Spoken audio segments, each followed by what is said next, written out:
ser apresentado, capítulo 1, versículo 4. João, as 7 igrejas que se encontram na Ásia, graça e paz a vós outros, da parte daquele que é, que era e que há de vir, da parte dos 7 espíritos que se acham diante do seu trono. Eu sou o Alfa e o Ômega, diz o Senhor Deus, aquele que é, que era e que há de vir, o Todo-Poderoso. Então ele vai vir como Todo-Poderoso. E ainda em Apocalipse nós lemos, no capítulo 11, do 15 por diante, o 7º anjo trocou a trombeta, e houve no céu grandes vozes, dizendo: o reino do mundo se tornou de nosso Senhor e do seu Cristo, e ele reinará pelos séculos dos séculos. E os 24 anciãos que se encontram sentados no seu trono diante de Deus prostraram-se sobre o seu rosto e adoraram a Deus, dizendo: graças te damos, Senhor Deus Todo-Poderoso, que és e que eras, porque assumistes o teu grande poder e passastes a reinar.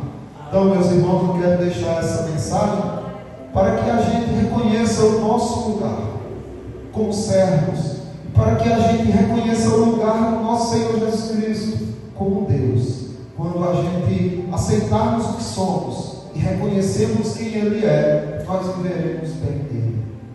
Pode falar, pastor. As pessoas muitas vezes dizem assim: se uma pessoa nasce numa religião, tanto que nasce na tradição e muda, aí você vê que todos estes homens eram judeus e viraram cristãos. João, Pedro, Paulo. Porque naquela época, uma nasce nessa religião, tem que morrer dela. Uma seita. Boa colocação. É verdade, irmãos, porque o que deve nos guiar não é tradição, o que deve nos guiar é a verdade.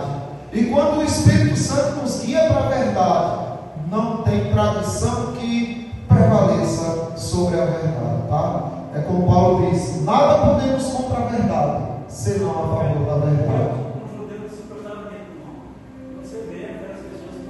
É, isso mesmo. Os judeus, eles até eram perseguidos por causa disso, porque não se prostravam diante de homens. E quando eles veem que Jesus Cristo é Deus, eles deixam toda aquela tradição lá, né, criada pelos fariseus, os saduceus, os doutores da lei, e agora se submetem e se prostram diante de Jesus Cristo. Obrigado pela oportunidade. Por não. Pega nesse gancho aí que você falou que Jesus, mesmo sendo Deus, se fez servo. E muitos homens, sendo servo, querem se fazer de Deus. Recentemente, dias atrás, eu estava fazendo essa pergunta para o Senhor e recebi uma revelação do Espírito Santo. Se eu estava perguntando é porque eu não sabia a resposta. E essa resposta veio. Eu estava tomando banho e me perguntando para Deus: por que tantos homens se acham tão grandes e poderosos? E muitos usam até textos bíblicos para querer sustentar essa tese. E aí eu estava me perguntando e me veio uma revelação. E aí eu saí do banho rápido e comecei a escrever.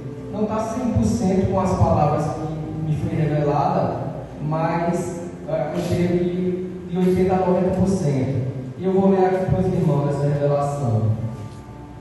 Tomados de orgulho, muitos homens dizem que na palavra de Deus, Jesus falou que eles fariam obras maiores do que ele, e é verdade. Mas Jesus também disse: sejam meus imitadores, e aquele que quiser ser o maior, que se faça o menor. Então o próprio Jesus, mesmo sendo rei, se fez servo, lavou os pés de seus discípulos. Mesmo sendo grande, se fez pequeno. Mesmo sendo Deus, se fez homem e habitou no meio de nós. Do contrário, o homem, mesmo sendo servo, ao invés de se fazer menor que servo, almeja ser rei. Mesmo sendo pequeno, quer se fazer grande. Mesmo sendo homem, quer se fazer Deus. Então Jesus falou que os homens fariam coisas maiores do que ele, é verdade. Mas o desafio é a mostrar qual homem que hoje pode fazer algo maior que Jesus. E não existe. E isso é por causa do orgulho, por causa da vaidade. E muitos se apegaram a essa palavra e querem ser maior que ele, esquecendo que para ser grande, primeiro tem que se fazer pequeno. A verdade é que nós precisamos ser